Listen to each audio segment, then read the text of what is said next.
sunshine. Incredible as they seem, are not the results of mass hysteria. I only...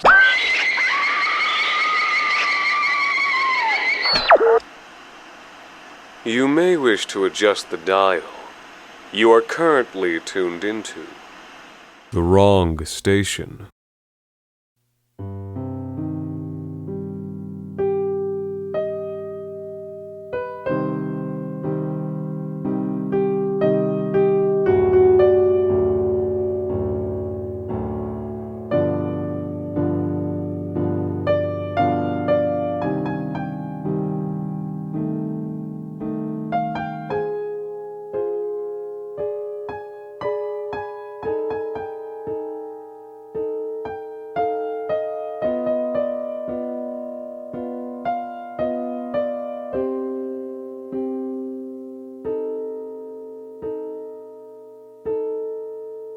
Yep, still snowing out there.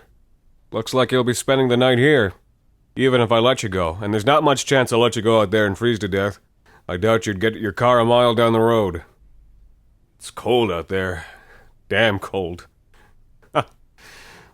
Still, I've seen worse. Come on, take a seat. Throw your feet up, no need to be polite like. Now, like I was saying, this cold is nothing. We're down here in the city. Running water, electricity, indoor heat. Hell, even without all that, you still got 4 walls and a ceiling. No chance of the wind blowing your fire out in here.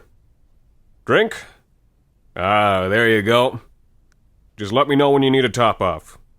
Now see, I worked up north damn near most of my adult life now. I was a sawyer, sawmill man.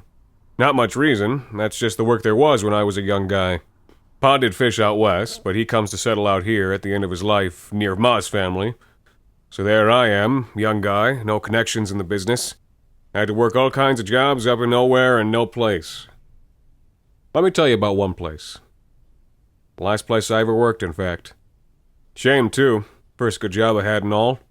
Spent all those years being a runaround average Joe millman, and this was the first time running the mill myself. Out in the middle of nowhere, of course, being my first job as the boss. Far up north on the Peace River, then about 50 kilometers north of that. Good while west of Lake Margaret. Like I said, I worked lots of jobs. Plenty further north than that, and plenty in colder places. But none were ever as nasty as that place. Something about the cold there was different. Got into your bones like nothing else. Felt like you were like to die each night. Thank goodness I was never up there too long in the colder months. No man should be cutting wood in the dead of winter. Of course, some bosses wouldn't care and just want to turn a profit. Some millmen, damn idiots, would want to make a bit of extra cash themselves. Some poor guys just fell behind schedule and the bosses made them keep going into the cold weeks. Unions weren't so good back then. This place, though, wasn't just the cold that was nasty. Small town, just a bit south of the mill. Most unkindly folk I've ever met. You wouldn't have thought it was a mill town, and they wouldn't have wanted you thinking it. That's part of the reason I was the boss up there. Not one man or woman in that town wanted any part of that mill. All our guys were contracted from out of town, mostly down here. Still, my boss set up shop there. For whatever reason, the land was cheap, even given that it was pretty uncultivated. Lots of trees, I mean.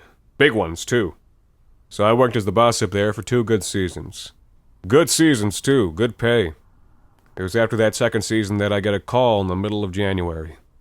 It's the owner. He says he got a call from the local authorities. Says there's been lights seen coming from the mill. Now, none of our guys, or anyone, should be up there. We cleared out in late November. The police in the area are saying they won't check, and nobody else from that town is going to go do it either. They told the owner it was his problem, and so now he was making it my problem. So we left that night, and there we are up there later the next day, me and Tony Stewart and little Mikey Thompson. Well, I told you we wouldn't be up here too long. Town's just up ahead there, so I'll phone in how there was nothing out of the ordinary, and we'll head back in the morning. 2 days or 2 weeks, damn wasting my time either way. What were these folks thinking calling us up here like this over nothing? Oh, it was probably just some drifter, just keeping himself warm for the night. Didn't touch anything important, that's all that matters. Drifter. Didn't touch anything, sure, but left his pack, left his filthy clothes, and his garbage. Why do you figure he would have done that? How am I supposed to know that, Mikey? Well, it's just that he left a fire pit. Food, too. half-eaten. Couldn't be a bear that got him, could it? What do you care for, bear or no bear? Any drifter, anyone around here is face down dead in the woods by now. Damn, it's cold. Yeah, we hear you, Tony. How you holding up there, Mikey? I'm okay. Say, Mikey, what have you been hauling around that bag for all day? Oh, this? Nothing special. Just this rifle I got over the holiday. Jesus, Mikey, put that thing away before you blow my head off. Will you calm down? But he's right, Mikey. Best to put that away. What are you bringing that up here for anyway? Well, I just thought I'd shoot a couple of birds while we were up here. But I never saw any. Didn't mean to startle you, Tony. It's all right. But God knows where you got that thought. You know what this place is like. Almost no animals for miles around. Yeah, I can understand it, though. I wouldn't want to nest anywhere near this town. I always wondered, is that normal? I figured the little critters just didn't like the mill, but for 2 years... Well, you're right there. You don't find too many animals living around a mill, for obvious reasons. But it is a little odd up here. No birds, no squirrels, no anything for miles all year round. It's like they all cleared out on account of something awful. Didn't you hear me? They cleared out on account of the queer folk in this town. Now that's enough of that talk. We're here. Hello? Hello? Anyone around? But there was no answer. We looked around for about half an hour and there wasn't a single soul left in that town. Eventually we made our way to the local drugstore and found a note that just said, "Closed for the season." Closest thing we had to any kind of contact that day. Well, we didn't think on it too long. Not the strangest thing any of us had ever seen, given the people, given the place. We'd also driven straight there in the dead of night. Dead of morning, really. So we were all eager to get some shut-eye for the drive back. Now, when we set up shop there about 2 years before, the company built a couple of employee cabins. Flimsy little things, but good enough to sleep in and cook your dinner and put your feet up at the end of the shift. So we set up at my place, the supervisor's cabin. I tried to phone the owner, but the damn phone was dead. Only had the phone in the one cabin there, and I wasn't about to go breaking and entering into someone's house just to phone in about nothing. So we called it a day. Mikey set up an extra cot in the half-level up there. Tony insisted he was going to go stay on his own. There was never much sense arguing with Tony Stewart, so I gave him his key and he was on his way. Me? I stayed up a little bit. Grabbed the bottle of rye on my desk and did a little bit of thinking. That reminds me. How are we doing over there? You're getting there. Let's just top you off. I feel like you might need it. I didn't know it that night, but I needed that drink. I thought about my 2 years working near that town. No, it wasn't the town. It was just being in that place. There was something wrong with it. Big trees, plenty of plants, but barely an animal to be seen anywhere. And just the awful feeling you'd get at night, like you shouldn't be there. None of us ever said it, but you could understand why the people there were the way they were. Anyone living there all year round would be like that. But they weren't there now, and I could understand that too. That feeling, that awful feeling, it was worse that night than I'd ever felt it. There was no way I was going to get any sleep, so I had to distract myself somehow. The last thing I remember is sitting in my chair and thinking I was going to die that night. But I didn't die that night. I woke up to an awful crash and the worst sound I'd ever heard. It was a scream. Maybe. There was some kind of human noise, and it was coming from the cabin right next to ours. I rushed out. I still had my boots on from the night before, and I went to go see what happened. Whatever it was, it woke up Mikey too, and he wasn't far behind me. Now, I said those cabins were flimsy, but they were still solid lumber, made by builders and engineers, and something had blown or ripped the back of that cabin almost clean off. I called out to Tony, and he didn't answer, so I started making my way through the wreckage of that cabin. And I found him. Part of him. Like I told you, I worked a lot of jobs up north in my day. Good and bad, safe and unsafe. I've seen folks lose fingers and more. I watched someone die instantly under the weight of a 15-ton pine. I've seen up close what a grizzly can do to a man. What that force of nature can do when it's hungry and has nothing left to lose. But I'd never seen anything like what I did at that moment. And I never have to this day. There, in the middle of the cabin floor, was an awful, glistening red pile of Tony Stewart. It was clear that whatever had ripped open that cabinet ripped him open too, and sent blood, bones, and guts flying across the room. And whatever it was, it had headed back into the forest, leaving a red trail behind it. I finally noticed that Mikey was behind me, and it looked like the scene was too much for him.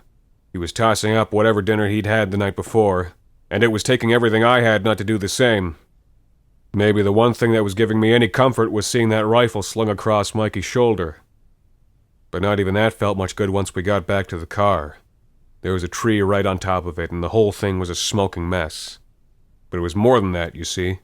The car was beat up all over, bashed apart from every angle, like some huge thing had ripped that tree up from the roots and used it to smash our car like a child breaks a toy. So you can imagine the kind of situation that left us in. More important at that moment than finding out what happened to Tony Stewart was making sure it didn't happen to us. Things didn't look very good, with no car and no chance in hell of making it to civilization before freezing to death, let alone before night and what that might bring. Me and Mikey went about breaking into every place we could, trying every phone. Had to give up on that after a while. It was pretty clear that every phone in that town was dead, and we were wasting time. Well, with no hope of getting away and no way to contact anybody, we figured we'd have to wait. Hopefully whoever called in about the mill in the first place would come by again. That was the plan anyway. So Mikey and me, we holed ourselves up in that drugstore, just about the biggest, strongest building in that town. There was no knowing if that'd be good enough, but it had to be better than hiding in one of those cabins that got torn apart like a fruit crate. It felt like some sort of animal instinct, hiding in that little drugstore like that. That whole day, that feeling I talked about earlier, the feeling I'd had the whole time I'd been working up there, that had gotten even worse the night before, well, it was the worst yet. And I finally knew what it was, you know, what it felt like. It all felt like I was being watched the whole time. Like there was something waiting in the trees, waiting for who knew what. But it wasn't like being stalked by some wild animal. It was worse than that. It felt malicious. It felt almost human. Almost. So there we were. It was getting dark as far as we could tell.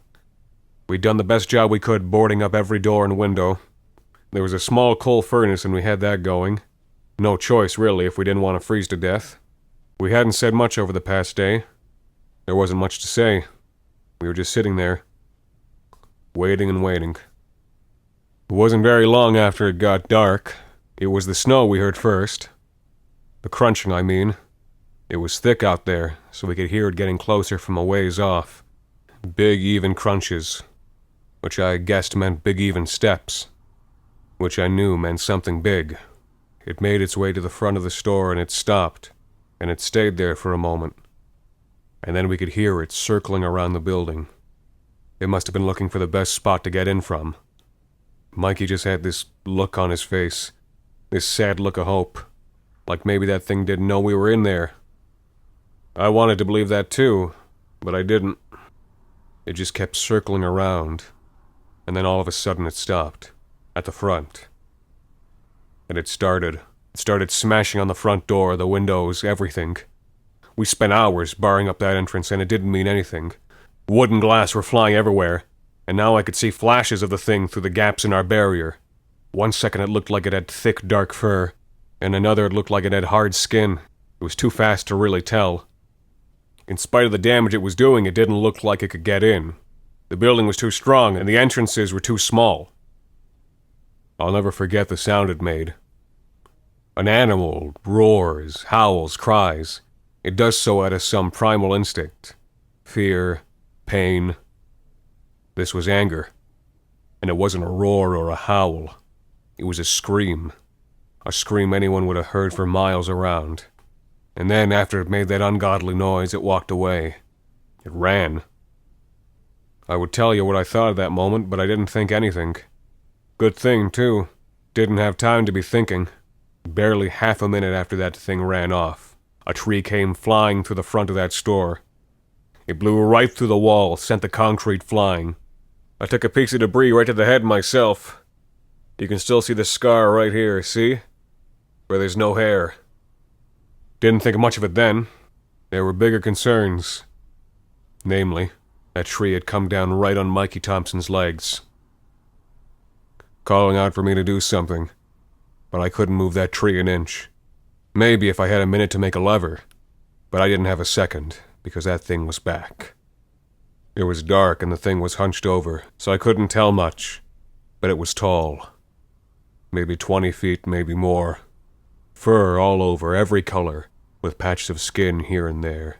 2 long legs and 2 arms, with big hands and terrible claws, sharp and dirty. And I didn't want to see it, but I did. There was something around its neck. It was skin. Human skin. There was no denying it. It was wrapped around its neck like some kind of scarf. As for the face, well, it was too dark in there to make out anything yet. Before I could do anything, it swatted me aside like I was nothing and lifted that tree off Mikey with one arm. It grabbed him and bolted off into the woods. I thought about what was wrapped around that thing's neck, and I thought of Tony Stewart, and I wasn't about to let that happen to 2 people on my watch. In the chaos, I'd seen that Mikey had dropped his gun. It didn't look like it had gotten damaged, so I grabbed it and I ran after that thing into the trees. It was easy enough to follow them. Mikey's screams led the way. They had some ground ahead of me, but I was able to catch up. The forest around that town was dense. It looked like the thing couldn't move as fast as it did in the open. I could see it was about 100 feet off, swerving through the trees, and I was able to get a good sprint going. Now, I'm not the best shot. Not by far. But you spend most of your time up north and you learn how to handle yourself. When I got close enough, about 50 feet between me and that thing, I took that rifle and I made my shot. It echoed off into the night with not a soul to hear it save for me, Mikey, and that monster. But it stopped, and it turned to me. I could just barely see its eyes in the moonlight. Blue and shining, burning with a cold fire and looking right at me. The next second it was coming back, rushing right at me. I took aim and I fired again. If my first shot didn't hit it, that one for sure did. It screamed that awful scream again and threw Mikey to the ground, and I knew I had to run. I don't know what it was at that moment, but all I can think of was getting to the sawmill. I knew it was close. I knew I had no chance just sticking in the trees or running back to town. I remembered where the foliage was thickest on the way there, getting every second I could on that thing while it swerved through the trees or just knocked them down. Now, I want to say I had some clever scheme. Lure it into the mill, use the blade to cut it up. But the truth is it just felt safer than anything else. Nothing but dumb instinct. I made it to the mill all right, with no plan, out of breath, that thing barreling down on me only 10 seconds behind. I had to fight it. There was no other option, so I turned around and tried to get one last shot off. It was already on me, and before I could line up, it took a hold of my arm and squeezed. Squeezed with all that power that could tear open cabins and rip up pines from their roots. My whole arm went numb. But in that split second I mustered up all my strength and squeezed my hand as hard as I could. I saw the shot go right into the thing's shoulder. Smacked me aside and howled with anger. It started thrashing around in the mill, knocking down walls and support beams. I barely managed to crawl away as that thing brought down the whole building. Right on top of itself. That awful strength. It had busted up my arm and Mikey's legs and ripped Tony right open. But now it had done itself in. After everything settled, I crawled up to get a good look at it. It was covered in tons of wood and metal, but it was still poking out of the debris from the chest up. It probably tried to get out when it had seen what was happening, but it was too late. Up close. Right up close. What I couldn't see before in the dark was all too clear in the moonlight. The fur wasn't its own. It was bear and wolf and deer and elk and every other animal you could think of in those parts. It was wearing them like a coat, crudely stitched together, and underneath was hard gray skin. I checked where I'd shot it, and the bullets had barely pierced the thing. Where I'd shot it in the shoulder, the bullet was only lodged in an inch or two. All of a sudden it spasmed a bit and coughed. It was still alive. Barely. I went over to its head, where I'd been avoiding this whole time. I unwrapped its scarf of human skin, of Tony Stewart, of that drifter, of whoever else, and I pulled over its big fur hood. And there it was, staring back at me. A giant face, as human as yours or mine. An old wrinkled face, and those terrible burning eyes. And it coughed out something I'll never forget, no matter how long I live or how much I drink. It called out something in a low, awful voice, in a language that no other man has ever heard but me, but something that no one who'd lived the life that I'd lived could mistake. Cold, it said. So cold. Mikey Thompson didn't make it through the night. Too much blood loss. I barely survived myself, just long enough for the owner of the mill to find me. He'd driven up after he hadn't heard from us for 2 days. I told him everything, and he saw it. That thing. And we agreed on what had to be done. We torched it all. The mill, and the cabin with Mikey and what was left of Tony inside. We said we'd found the mill that way, that some crazy must have done it and set fire to the cabin the next night. The police up there didn't give us any trouble. Nobody in that town did. They were very understanding, and more than happy to see us go. So, what do you think? You don't believe me, huh? Don't worry, I can see it in your face. What do I know? Old guy with one good arm, can't work no more, so I stay home all day drinking. Well, what do you know? Storm let up. I guess you'll be going. Drive safe, and watch yourself. It's still cold, and you never know what's out there.